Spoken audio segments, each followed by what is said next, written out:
Hello Substreamers and welcome back to Substream News. I'm Joseph, your presenter, and first today I'm going to tell you about Twitter or X's new block feature, and you may have been hearing about this recently. It's a bit of a weird one, so stick around and watch today's SNN video. Now, before I go on, please give us a quick subscribe. It only takes a few seconds, and we're here making videos twice a week for you, kind of compiling interesting news that brings together a bit of tech, futurism, dystopia, health, science, and so much more, and we keep politics out of the picture. So after my little pitch there, let's get on with today's first story, the big Twitter block. Yes, this new update is a really weird one, because blocked people you have chosen actively to block from your profile, can now view all of your public profile anyway. It just means that they won't be able to interact with it. So it kind of is like a light block. It's a lesser block than before, and I think it's very weird to kind of repeal that rule and make the block less effective. If I block somebody, I want them to be blocked, stay blocked, and not be able to see me, interact with me, or even think about me. That would be ideal now, wouldn't it? And you probably agree with me. So doesn't this light block completely defeat the point of blocking someone? If they can still stalk you, they just can't message you. I think it's a bit weird. That's like pretty much your relationship with celebrities that you follow online. You can see all they do and stuff, but you can't actually talk to them. So are you blocked in that sense? That's just my opinion. It's a bit weird. But Twitter, or X as it's now known, said that the logic was so that you can share or hide information that might be harmful, and that the new iteration would result in more transparency. Obviously, a block is about less transparency. So I don't understand really.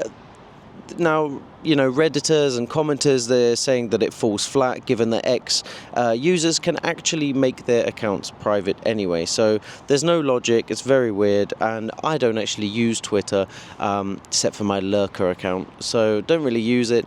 I'd like to know in the comments, what do you think about this new block? Is it weird? Has it bothered you? Is it a bit of a non-story? Do you even care? Do people still really block each other that much these days? Who has time and energy for Twitter? Let me know in the comments. Thank you. Let's move on. Actually, guys, I want to stay on the theme of blocks, and it's actually about the iPhone. They've updated their code recently and rolled out some changes, and one of these changes is a very subtle little tweak. Surprisingly, it actually makes it much harder for thieves to break into your phone, but it also makes it harder for police to break into confiscated hardware. Now, that means that security and privacy is greater for you, so I would say that's a benefit to the iPhone.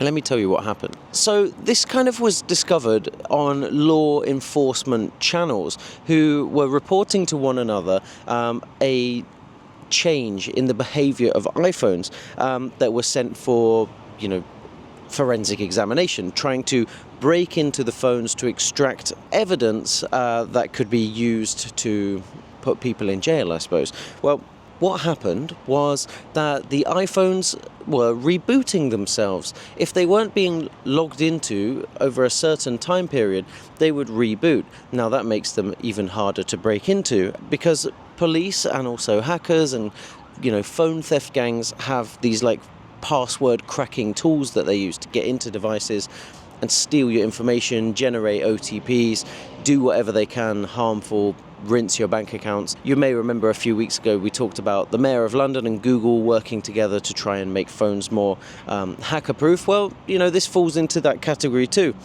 So where can you find this, or which device? Well, actually it's part of iOS 18.1, and according to Chris Wade, who is the founder of mobile analysis company Corellium, iPhones seem to reboot after their fourth day of being in a locked state, but obviously on charge to be kept online. So yeah, let's move on. I think it's interesting. I actually think that's a pretty good innovative piece of code. Now, according to a recent research report released by climate scientists, they claim that the mega-rich who own or rent private jets are now using them like taxis for short-distance flights, and they've calculated the kind of planet-warming gases that they release. The results are not good. Now, I have a direct quote here. It is, "There are a lot of people using these aircraft as taxis, where you cover whatever distance by aircraft simply because it's more convenient." Now, that comes from Professor Stefan Gosling from Sweden's Linnaeus University, who led the research. So, can I give you some data? It says the scientists worked out that the carbon dioxide emissions, which contribute to climate change, rose by 46% between 2019 and 2023 from private jet consumption, that is. They traced all private flights globally, include summer weekend trips to Ibiza or the World Cup, and even the UN climate conference in Dubai, which was well attended by private jet using folk. Of course it was, because we all love a bit of hypocrisy, don't we, climate scientists and policymakers. So flying, here's your fact, here's your trivia that you can take to the next pub quiz. Flying in a private jet for a single hour can release more carbon dioxide into the atmosphere than the average person produces in one whole year. That's incredible. That's actually really incredible. 1 hour, more than one whole year. Let me know what you think about that in the comments. And also, what should they do? What's the solution here? Should they or could they even ban private jets? Should the rich have to pay to offset their commissions? Should there be a limit or a cap on private jet usage? Some kind of tax or something like that? I don't really know. I'd like you to tell me what you think. Please get down in the comments, let me know. While you're down there, click subscribe, drop a follow. Let's move on. I'd like to introduce you to the Kia Weekender. Now, you can see on the screen somewhere around me now, maybe over my sweaty face, the Kia Weekender. It's a new concept car. Now, I'm always on the lookout for cool new inventions and concepts and innovations. I live for it, literally live for it. My career is based around innovation, and this channel too. I live for it, and I hope you do too. And when I saw this car, I'll be honest, it pulled at my heartstrings. I love adventure, and this car fuses, electric vehicle technology, and I know that's not the most popular community, but I think there's something really interesting being said about this vehicle.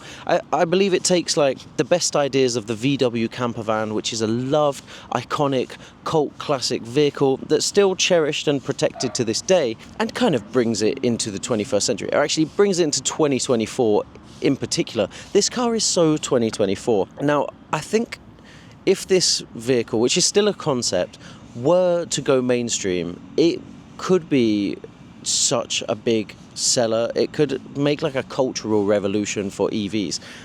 I just think they're so fun, they're so cool, and they were just recently introduced exhibited, I should say, at the 2024 Specialty Equipment Market Association SEMA event in Las Vegas. It wasn't the only vehicle that Kia introduced there, but it's the best one.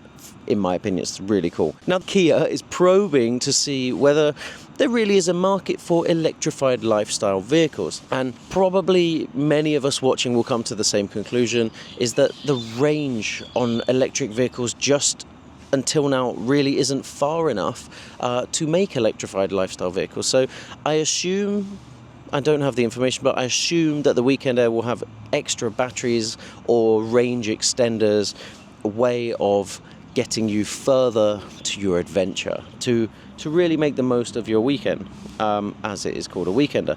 Now, they're describing it, I suppose car commentary experts are describing it as a Swiss Army knife on wheels because of all the cool stuff it can do. Modular storage, removable parts that you can take out and hang in your garage on a special wall that comes with the car, mobile pantry and kitchen, off-roading tools and equipment, a built-in compressor for inflating air mattresses and your own tyres, power sockets on board. Of course, it has the usual EV charging port, but it also has solar panels on the roof and a new concept from Kia, hydro turbine wheels. So the wheels, which look awesome, have a kind of water turbine inside. So as the wheels rotate and spin the water, it's producing electricity for the car itself. That's awesome. I think the whole thing is really cool. I actually don't know how to drive, I will admit. I probably would never use this, but maybe if it was in budget and it would be useful to me, who knows, maybe I'd learn to drive just to drive the Kia Weekender, because I think it's that cool. I'm really inspired by this car and I'm excited about what other kind of cars we're going to get over the next few years. Are you? Let me know in the comments. Is this a waste of time? Is it a ridiculous innovation? I'd like to know your opinion. Am I completely, off my head here? Okay guys, we've made it to the end, to our final story, a lighter note. As always, we like to finish on something a bit less heavy. Now, I'm going to introduce a new product to you. It's called the Swarovski Optics AX Vision AI Binoculars. The name needs work, but the product's really cool, and they are a birder's dream. They are AI binoculars, which is just fascinating, really cool. They use image recognition algorithms and GPS data to discern the species of whatever bird you point them at, and they work anywhere in the world. Super cool. Now, when I found this story and this innovation in the news, I know Swarovski more as the crystal company, right? They make like synthetic or diamond appearing fake diamonds. Well, it turns out a lot of the technology you need to use to make synthetic diamonds or crystals is also applicable to binoculars, which kind of makes sense with glass and lenses and stuff like that. And actually, Swarovski Optic has been in business for 75 years, so perhaps it's just me that didn't know that. Now, this is their first foray into AI, and it is a world first AI binoculars for birding. They have a built-in camera. They use computer vision software to ID over 9,000 bird species in real time, and they can identify mammals, insects, and more, making them possibly the most useful binoculars in the world for observing wildlife. There's one downside to the Swarovski Optics AX Vision AI binoculars, is they're $5,000, 4,600 euros. Probably a bit much unless you're a serious birder. Let me know in the comments if you like birding or not, and if you would use these, or are they just kind of really overpriced. Guys, that's it for today's video. Thank you so much for watching. I'm gonna go have a lovely walk around this park. Guys, we're kind of creeping close towards 500 subscribers, and that's actually a significant milestone for our channel. So if you are a new or returning viewer and you're not yet subscribed, just help us get to 500. At 500, we unlock a bunch of new YouTube features that allow us to do more and create more, and we want to do that for you. So please give us a hand, do the click. See you next time. Bye bye for now.